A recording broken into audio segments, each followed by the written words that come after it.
Ibinunyag ni Department of the Interior and Local Government, DILG, Secretary John Vic Remulla nitong Biyernes ika-30 ng Mayo, na sumulat umano sa kanya ang pasaway na Russian YouTuber na si Vitaly Dorevetsky at humihingi ng kapatawaran at nais nang itigil ang kaso laban sa kanya dahil, he is suffering from mental health issues daw.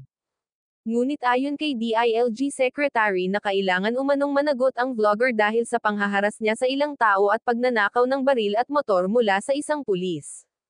Ihahain naman sa susunod na linggo ang reklamong unjust vexation laban kay Dorevetsky dahil sa panghaharas niya sa 3 security guard sa Bonifacio Global City sa Taguig. Samantala, ibinasura naman ang kasong theft na isinampa sa blogger.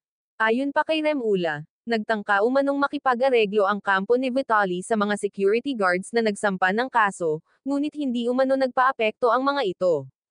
Ayon sa resolusyon ng Taguig City Prosecutor's Office, may sapat na basehan para ituloy ang reklamo laban sa vlogger.